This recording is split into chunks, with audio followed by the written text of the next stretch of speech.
नमस्कार, times of Swaraj में आप सबों का स्वागत है और मैं हूं संतोष सिंह। देखिए, अंग्रेज चला गया ना। अब जब आप अंग्रेज के जाने के बाद के दिनों में जब हम आज़ादी के आंदोलन से जुड़े हुए, जब हमारे पुरखे लोग जब तक सत्ता में थे, तो थोड़ा आंख में उन लोगों का पानी रहता था। स्वाभाविक है, उस दर्द को उन्होंने झेला, जेल रहे बरसों, लाठी खाए, कितने लोग शहीद हुए, तब हमें आज़ादी मिली। लेकिन आज़ादी के साथ साथ विरासत में बहुत सारी चीज़ें भी हम लोगों को मिला। उसमें एक ब्यूरोक्रेसी भी है। ब्यूरोक्रेसी का मिजाज जनरल डायर के मिजाज से बहुत ज़्यादा फर्क नहीं पड़ा है। और अब तो डेमोक्रेसी में जैसे जैसे नेता कमज़ोर होते जा रहे हैं, जनरल डायर वाला ब्यूरोक्रेसी का अप्रोच और मजबूत होता जा रहा है। मतलब पहले थोड़ा लोक लज्जा था ब्यूरोक्रेसी में, मजबूत लीडरशिप होता था तो उसके अनुसार ब्यूरोक्रेसी को थोड़ा लचीला रुख अख्तियार करना पड़ता था, एक डर भी था। लेकिन जैसे जैसे हमारे नेता कमज़ोर होते जा रहे हैं, पढ़े लिखे लोग कम आने लगे राजनीति में, कम समझदारी वाले लोग आने लगे डेमोक्रेसी में। हम लोग कहे कि भाई, जो पढ़ने लिखने का क्या मतलब है, सब लोग तरह के लोग चुनाव लड़ने लगे, जाति धर्म के नाम पर ऐसी राजनीति बयार हुई कि लोक सत्ता कमज़ोर होने लगा और ये ब्यूरोक्रेसी का सत्ता मजबूत होने लगा। स्वाभाविक तौर पे ना, कि आप अगर समझदार नहीं हैं तो विभाग का सेक्रेटरी आपको नोटिस ही नहीं लेगा, आप चिल्लाते रहिए। नियम कानून उपनियम विधि विधान की जानकारी होगी तो आप अच्छे तरीके से काम कर सकते हैं। तो देखिए, हम लोग लड़ाई लड़ रहे थे कि अनुमंडल शिक्षकों की लड़ाई में क्या हम लोग लड़ रहे थे। अब बड़ा सुकून मिल गया था कि अब चलिए, अब हो गया आप लोगों की लड़ाई, अब खत्म, अब हम भी आराम से बैठ रहे हैं। अनुमंडल में कहा है 10 गो अनुमंडल चॉइस क्यों ले रहा है? 10 अनुमंडल में 10 पत्नी का अनुमंडल क्यों गायब कर रहा है? जहाँ पर वर्तमान पदस्थापना है वो अनुमंडल क्यों गायब कर रहा है? मतलब हम लोग ऐसी लड़ाई लड़ रहे थे जिस लड़ाई का कोई मतलब ही नहीं था, या आज भी करें उस लड़ाई का कोई मतलब नहीं है। आप कौन सा इस घर के पास जाके, आपको महिला हैं तो आप अपनी बगल वाले पंचायत में जाकर आप क्या बनने जा रहे हैं, इस पर तो न हम लोग, आप लोग भी नहीं सोचे। मुझे भी समझ में नहीं आ रहा था कि भाई क्या हो क्या रहा है। आप भी मगन, हम भी मगन। हमको लगता था ना, जो नियमावली बना, पाठक जी जो नियमावली बनाए, उस नियमावली को बदलना गलत है। हम वहीं तक थे कि नियमावली से विपरीत संकल्प से विपरीत, नोटिफिकेशन से विपरीत, क्या कहते हैं, फॉर्म भरने का सॉफ्टवेयर।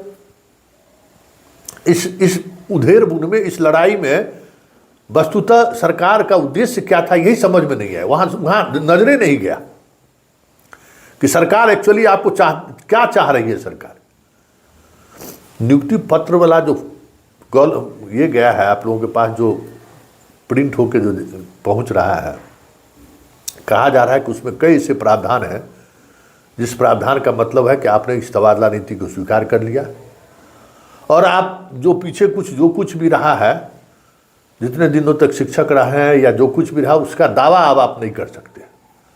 ये हम अधिकृत तौर पे नहीं कह सकते कि यही है, लेकिन शिक्षकों के माध्यम से जो जानकारी हमें मिली है वो कहने का मतलब ये है। ये मतलब होगा भी क्यों नहीं, क्योंकि ये नियुक्ति वाली बात तो कहीं से कोई चर्चा ही नहीं था। आज जदयू के एक बड़े नेता हमको फ़ोन किए कि संतोष जी, आरजेडी वाला नियुक्ति पत्र क्यों नहीं होगा? तो हम बोले अच्छा सुनिए, नियुक्ति पत्र क्या, मसला क्या है? सो बोले तो हमको प्रेस में जवाब देना है। तो हमको प्रेस में जवाब देना है तो पूछिए तेजस्वी यादव से कि जिस समय में बीपीएससी से परीक्षा जो हुआ था तो 25,000 से लेके 40,000 तक नियोजित शिक्षक लोग जो है सो बीपीएससी कम्पीट किया। तो फ्रेश ज्वाइनिंग में आया ना भाई, 1.5 लाख शिक्षक को TRE 1 में नौकरी दिए ना, उसमें बहुत सारे लोग भी नियोजित थे, सेकंड में भी नियोजित थे। अभी नई नौकरी दे रहे हैं तो आप अपना गिनती कर लीजिए, लेकिन आप गिनती तो करवा लीजिए, लेकिन आप इन लोगों के साथ जस्टिस नहीं कर रहे। ये बहुत बड़ा खेल है। तो उनका तो मान लीजिए उनको बयान देना था तो अलग बात। अब देखिए भागलपुर में आंदोलन, लोग आज पूरा मीटिंग किए हैं, पूरे प्रदेश से महिला शिक्षक, पुरुष शिक्षक। अब इस बात को उनको भान हो रहा है, आभास हो रहा है, करी तो मेरा लुटिया बुढ़ा रहा है। अरे सर बताइए, ये तो अब जनवरी में हमको इंक्रीमेंट मिलने वाला था, वो भी इंक्रीमेंट गया। अब तो नया नौकरी होगा तो साल बार बाद इंक्रीमेंट कुछ मिलेगा। तो जब हमसे ज़्यादा वेतन वाले लोग स्कूल में रहेंगे तो हम कैसे सीनियर होंगे? हम अपना सारा 10 साल 15 साल 20 साल का पूंजी खत्म कर दें। इतना दिन जो हम पढ़ाए सो हम की बात तो सही है। बीपीएससी वाला जितना नियोजित पास किया था उसको तो विरमन लिया था, विरमन दे के ना। तो इसमें क्या पॉलिसी है? कुछ स्पष्ट है नहीं कि आप रिजाइन दे के तो विशिष्ट शिक्षक बन नहीं रहे हैं कि आप विशिष्ट शिक्षक बनने के लिए आपको रिजाइन देना है, ऐसा तो कहा नहीं गया है। या फिर विशिष्ट शिक्षक जो आप नियोजित शिक्षक हैं उनको प्रमोट करके विशिष्ट शिक्षक बनाया जा रहा है, ऐसा भी कोई स्पष्ट कुछ दिख नहीं रहा है। तो जब चीज़ें स्पष्ट ना दिखे ना तो समझिए कुछ न कुछ अंदर खाने में चल रहा है, क्योंकि सरकार अंग्रेज के जगह पर इंडियन आ गया ना। ब्यूरोक्रेसी का मिजाज वही है, वही सोच है। ये सब जो है ना पैर की जूती है। पब्लिक सर्वेंट कहते हैं, जनता का नौकर। जनता का नौकर ने असली जनता का मालिक यही लोग हैं, पैर की जूती है। मतलब एक भी, मतलब हमको तो लगता है कि डेमोक्रेसी में अगर 5 वर्ष में चुनाव होकर नए नए लोग अगर राजनीति में नहीं आवे, इन्हीं लोगों के भरोसे अगर छोड़ दिया जाए, तब तो समझिए तो बूट की जालिया वाला बाग से की तरह रोज ही कहीं जहाँ मन होगा वहाँ गोली चलवा देगा, जहाँ मन होगा वहाँ पिटवा देगा। कुछ जहाँ मन होगा घर तोड़ दे रहा है ना, देख रहे हैं ना। तो ये प्रवृत्ति इन लोगों का। तो अब सवाल है कि आप अपने घर के पास जा रहे हैं, बहुत खुश हो रहे होंगे आप, अपने घर के पास जा रहे हैं, अपने ससुराल के नज़दीक वाला पंचायत के पास जा रहे हैं, आप खुश हैं, स्वाभाविक है। एक उम्मीद जगी थी, चलिए 100 200 500 किलोमीटर दूर हम लोग चले गए थे। कई नियोजित शिक्षक भी, बहुत सारे लोग जो 15 के बहाल हुए हैं, बहुत सारे लोग जिला से बाहर हैं। एक उम्मीद जगी कि चलिए अब गांव के आसपास आएंगे तो परिवार के साथ, बच्चों के साथ, इतने दिनों का जो वनवास रहा है अब अपने परिवार के साथ रहेंगे। क्योंकि इतनी पैसा तो आपको मिला नहीं कि परिवार के माँ बाप सब लोगों को साथ लेकर रहिए, ऐसा तो कुछ रहा नहीं। अकेले रहना पड़ा, स्टोव से भोजन बना के खाना पड़ा। तो ये उम्मीद जगी। लेकिन ये चीज़ पाने के लिए आपका वजूद ही खत्म कर रही है सरकार। जब से ये बात हमें समझ में आने लगी है, तब तो ये लग रहा है कि ट्रांसफ़र की लड़ाई तो बेमतलब है कि कहाँ कौन पंचायत नहीं मिल रहा है, कहाँ कौन अनुमंडल नहीं मिल रहा है। बताइए, हम आपको कहे थे ना कि जिसका घर शहर में है ना, वो शहर में नौकरी करने का अधिकारी है। गांव के लोगों को शहर आने का अधिकार नहीं है। याद करिए कि सारे रसूख वाले जितने लोग हैं उसके लाभ पहुंचाने के लिए ये पूरा खेल हुआ है। ये बेफट से कह रहे थे ना, आप लोगों को कुछ मिलने वाला नहीं है, आप लोगों की नौकरी जाएगी, आप लोग बस दया के पात्र बने रहेंगे। सब कुछ लुटा के, कहे ना कि सब कुछ लुटा के आप लोग पद्मश्री पाने जा रहे हैं कि हम सरकारी शिक्षक हो गए। जो पैरवी वाला है उसको क्या फ़र्क पड़ता है, उसको कैरियर से क्या मतलब है। 5 बरस 10 बरस 20-15 बरस नौकरी बचा हुआ है, शहर में घर पर करेगा, मोटरसाइकिल स्टार्ट करेगा, जाएगा। वो शिक्षक रहे चाहे नहीं रहे, पारिवारिक वर्षों को ऐसा मिला हुआ है जिसको कोई दिक्कत नहीं है। उसको कुछ बिगड़ने वाला है, कुछ बिगड़ने वाला नहीं है। लेकिन आम शिक्षक देख लीजिए कि इस प्रदेश के 95% आबादी गांव में रह रहा है, उसको इससे लाभ नहीं मिलेगा। लेकिन 5% जो शहर वाला लोग है उसको शहरे में पोस्टिंग का लाभ दे रहा है। बीपीएससी वाला घर में जाए, अभी उसका प्रोबेशन पीरियड पूरा नहीं हुआ है, लेकिन उसको लाभ मिल जाए कि सबको पटना बुला लिया है। जो भी मंत्री का पुत्र, मंत्री संतरी विधायक जितना का है, नेता पिता सबका, वो आ जाए, बस यही मंशा है। तब सोच लीजिए भागलपुर में ये आंदोलन जो देख रहे हैं आप, पीछे बैठे हुए जो लोग शिक्षक लोग हैं, ये समझिए कि चिंगारी है। और आज दिन भर जिस तरीके से शिक्षकों का फ़ोन आया है, हमें लगता है कि उस बात को सरकार के गुप्त एजेंडे को अब लगता है शिक्षक समझने लगे हैं कि इसकी मंशा क्या है, इस पूरी नीति, तबादले नीति का मंशा क्या है। रसूख वाले लोगों को शहर में ला के बिठा देना, और जो आम लोग, गरीब लोग, सोशल जस्टिस वाले जो लोग हैं उनको रौंद देना, उनकी सारी सेवा शर्तें खत्म कर देना। जाएगा कहाँ? अति पिछड़ा महादलित के नाम पर तो वोट देवे न करेगा। लालू का भय दिखा देंगे तो वोट देवे न करेगा।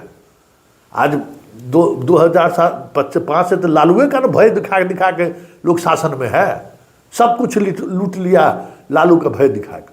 जितना 15 बरस तक हमको लगता है लालू नहीं लूटा होगा हम लोगों का घर द्वार, मतलब सब चीज, उतना थी जनाब लालू का भय दिखा के लूट लिया।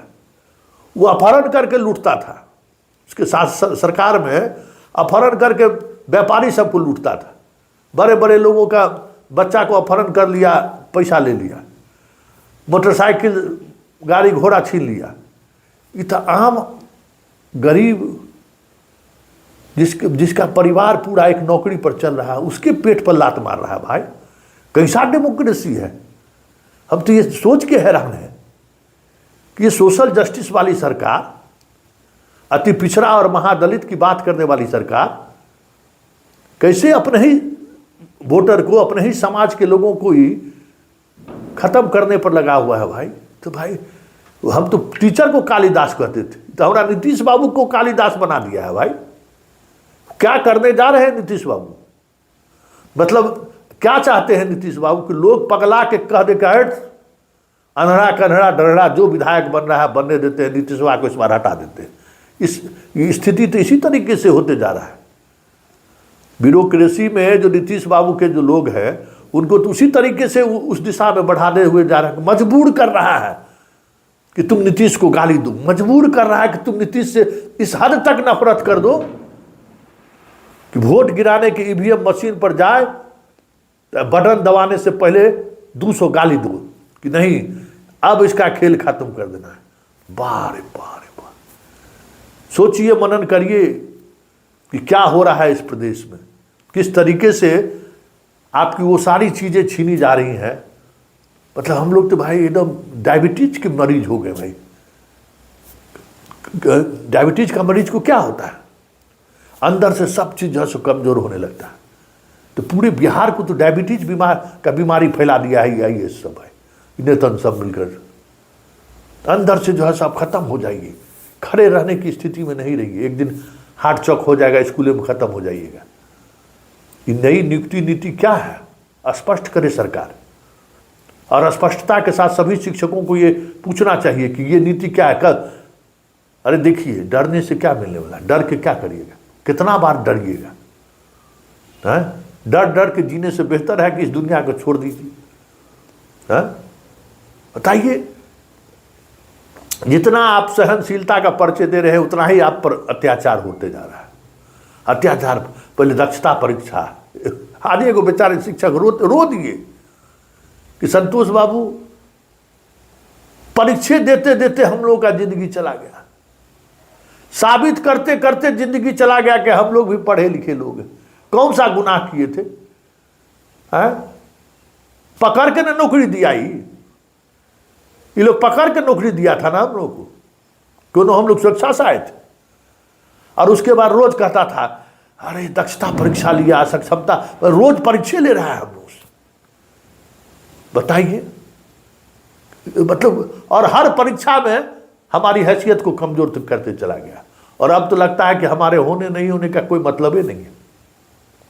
हमको मास्टर साहब धैर्य रखिए, डेमोक्रेसी में बहुत ताकत जनता को है। 5 वर्ष बाद ताकत क्यों नहीं मिले, लेकिन उससे पहले सरकार को जगाइए कि आप हमारे लिए गलत कर रहे हैं। मेरा जो प्लेटफॉर्म है उस प्लेटफॉर्म के सहारे हम आह्वान कर रहे हैं कि भाई जागो, सरकार को जगाओ कि आप क्या करने जा रहे हैं। इस 3 लाख शिक्षकों ने आपको कौन सा गुनाह किया है जिस गुनाह का आप इसको सजा दिए जा रहे हैं?